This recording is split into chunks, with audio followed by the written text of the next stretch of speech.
Hi everyone, this is Minda Paule from Tax Matters PH. So, I'm sharing to you my tool regarding dito sa pagta-tax plan. I have been using this for the past 2 to 3 years to analyze kung ano yung beneficial na tax regime para sa mga client na hinahawakan ko.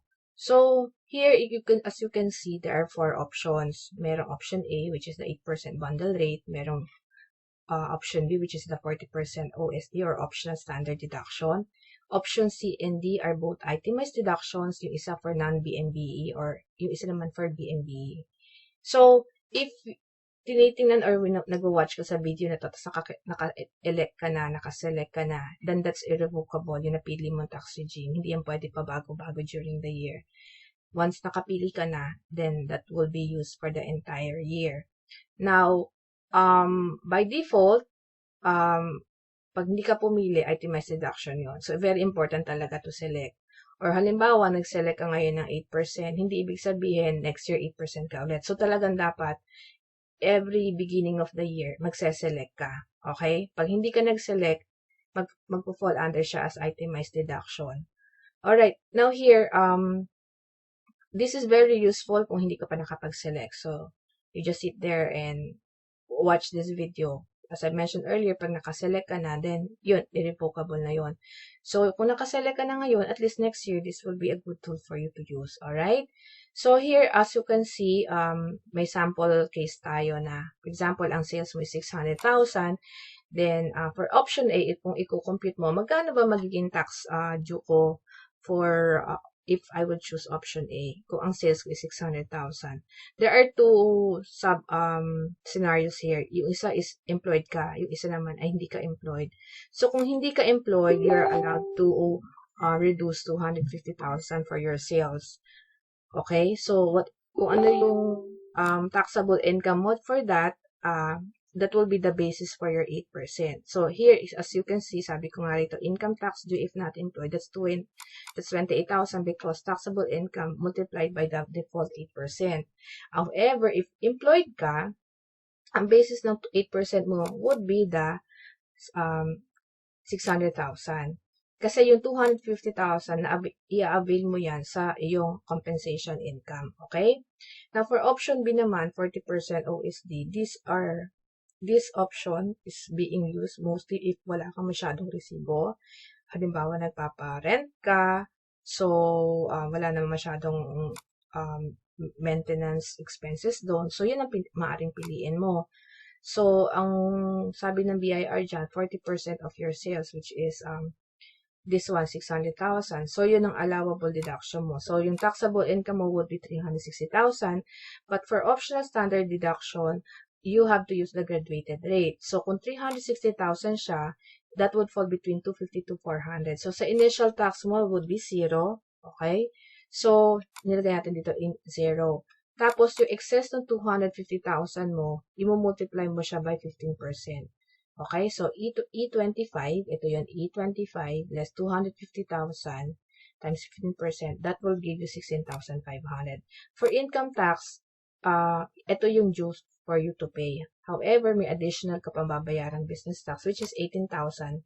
And the basis of 18,000 would be yung sales mo multiplied by 3%, yung percentage tax rate na 3%. So, that will give you 18,000. So, all in all, ang babayaran mo for the year would be 16,500 and 18,000. Okay?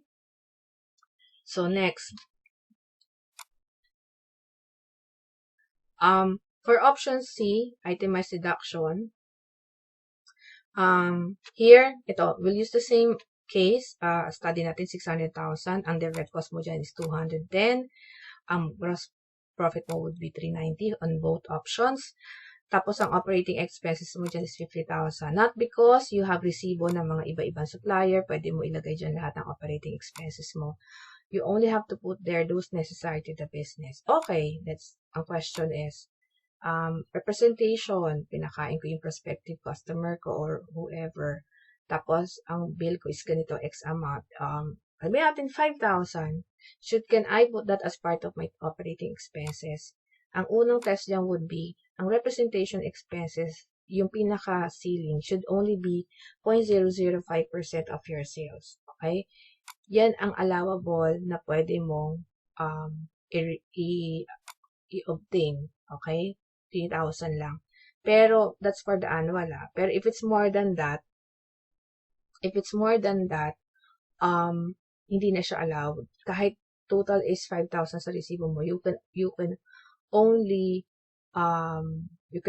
avail of yung kung anong threshold na binigay. Okay? So, here, ang difference ng option C to versus option D is the option D is exempted ka from income tax, pero hindi ka exempted from business tax. Okay? Sa case naman na ito, given that this is your taxable income because may operating expenses ka 340,000, so still that falls between these two tax ranges, 250 to 400. So, you have to get again yung excess ng 15% and that will be subjected to income tax dito sa option C. So, 13,500. And still, both option, pag itemize ka, subject ka for business tax. So, 31,500 yung sa option C. Sa option D, 18,000 lang because exempted ka from income tax. Okay. If you're going to analyze between option A and to option D, sasabihin mo, I think it's beneficial na mag-option D na lang ako because ang baba 18,000. But there is additional requirements. Kung itemized deduction ka, you still have to provide financial statements, okay? Sa BIR. And it requires, if maalam ka, okay yon na okay, at least ito lang binayad mo. Pero kung hindi ka maalam gumawa ng financials, then I think the minimum that some of the accountants would charge would be 10,000. Kung may makita kang lesser than that, then go for it. Pero dapat something that you trust. Hindi lang because mababa yun, kukunin mo. Tingnan mo rin yung capability ng tao. Talagang nakakagawa siya ng tama. Okay? So, dito, if you're going to make an analysis, sabihin mo, I think, sige, parang kung pipiliin mo BMBE, wala ka nga income tax, pero binayad mo naman sa accountant is 10,000. So, essentially, you're shelling out 28,000. Okay? Versus, kung 8% siya, tapos sabihin natin na purely business ka, ano lang siya, offsetting. So, parang, kung hindi ka maalam gumawa ng income tax, ang masasuggest ko, good na lang na mag 8% ka. Wala pang hassle, wala ka pa isasabit na income, rather, ng financials kay BIR. Unlike dito kasi, you have to submit financial statements, okay? So, pero lahat yan, magsasubmit kayo ng income tax returns at the end of the year, okay? Dito, kahit BMBE ka, exempted ka, hindi ibig sabihin exempted ka, zero filing.